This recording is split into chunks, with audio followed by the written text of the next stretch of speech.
Hello everyone, welcome to this channel. In my last video, I talked about classification of lymph nodes of entire body. If you have seen that video, then click on the button and watch the video now. Today I'm going to talk about our last part of the lymphatic system, which is our thoracic duct and spleen. Okay. Now, before I talk about our thoracic duct, you have to know something about Cisterna Chyli. Okay.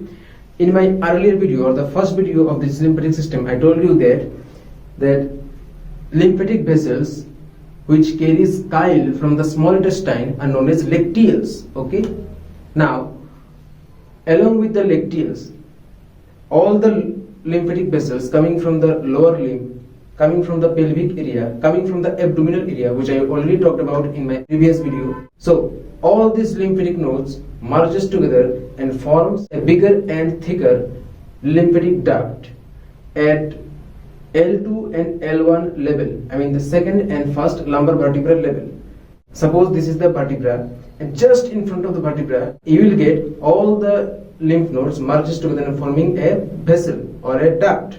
Now this duct at L1 and L2 level is known as Cisterna Chyli. Okay, this Cisterna Chyli continues upward and the name changes into thoracic duct. Okay, now one thing, this Cisterna Chyli is also known as receptaculum chyli. Okay, so basically you will find this Cisterna Chyli or the receptaculum chyli in front of the L1 and L2 vertebra only. Okay, after it crosses the upper border of the L1 vertebra, the name changes into thoracic duct, which I'm going to talk about now. Okay, this thoracic duct begins at the lower border of the T12 or 12th thoracic vertebra, because as I said, after T12 you will get the L1.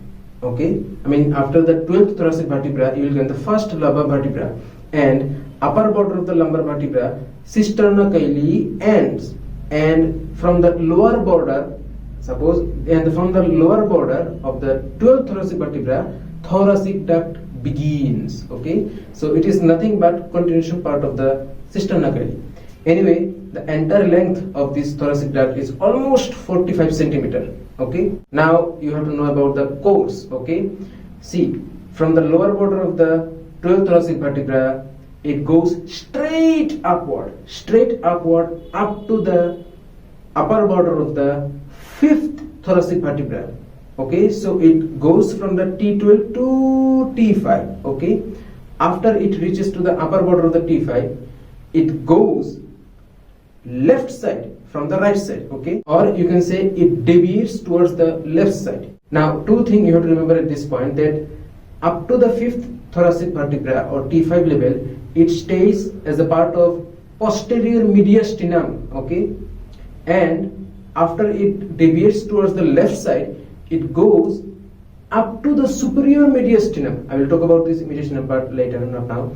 So when it goes to the superior mediastinum at the level of the C7 vertebra, I mean the 7th cervical vertebra, it arches and enters towards the left subclavian vein. Now you will find that few textbooks says right lymphatic duct and the thoracic duct enters into the subclavian vein, right side, left side.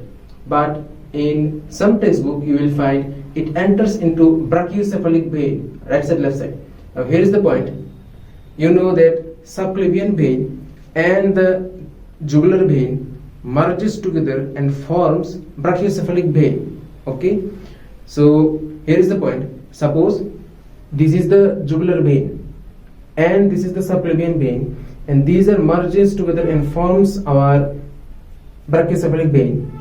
This thoracic duct or the right lymphatic duct in right side or thoracic duct left side, this duct enters in between part of this jugular vein and subclavian vein. Okay, now you have to know about relations of this thoracic duct. Now at the level of the diaphragm or aortic opening, you will get anteriorly diaphragm. Okay, posteriorly vertebral column. Right side you will find the azygous vein, and left side you will find the abdominal aorta. Now at the level of the posterior mediastinum, anteriorly you will find diaphragm and esophagus. Posteriorly you will find vertebral column and end portion or the terminal part of the hemiazygous vein, and in the right side azygous vein, also in the left side descending thoracic aorta or the thoracic aorta, simple, okay.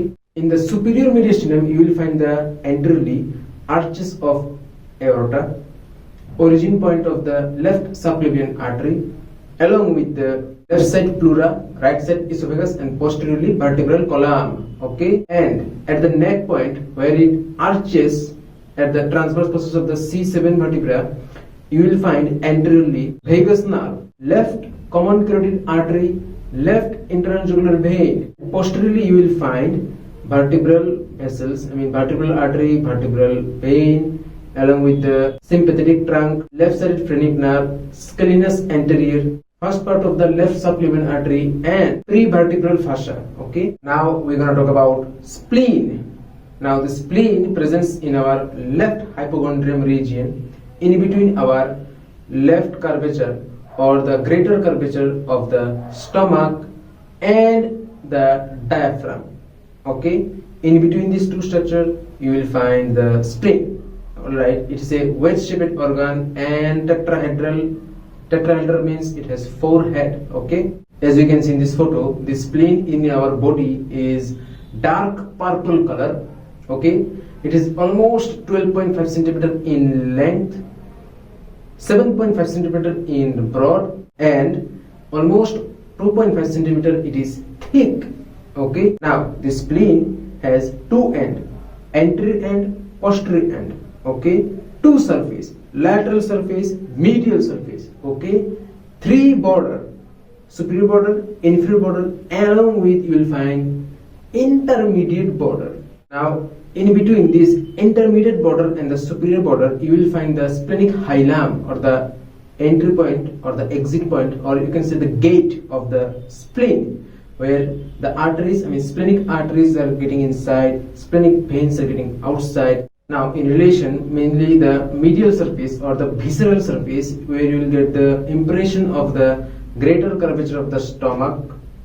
Okay, you will also get the anterior surface of the left kidney, then splenic flexure, and the impression of the tail of the pancreas. Okay, and in lateral surface or the diaphragmatic surface, you will get the impression of the diaphragm, along with the 3 impressions which are suppressed at the lateral surface of the spleen by a 9th, 10th, 11th rib. Now the spleen is suspended by 3 ligaments. First of all, gastrosplenic ligament, then lineo-renal ligament, and phrenocholic ligament. Okay. Now the main part, blood supply, arterial supply and venous drainage. Arterial supply, simple, splenic artery, gone. In venous drainage, simple, splenic vein, gone. Now in the nerve supply, you will get only sympathetic part, which comes from the celiac plexus. That's it. Now in the function of spleen, you have to remember that it has basically function of phagocytosis. It means it destroys large macrophages and few reticular cells. Okay. It modifies lymphocytes. So it also takes as a part of the immune response system. I will talk about this later, not now. Second of all, its function is hemopoiesis. This is the end of the entire lymphatic system. So I hope you a little bit understand about this. So next time I will start another system. So till then, bye.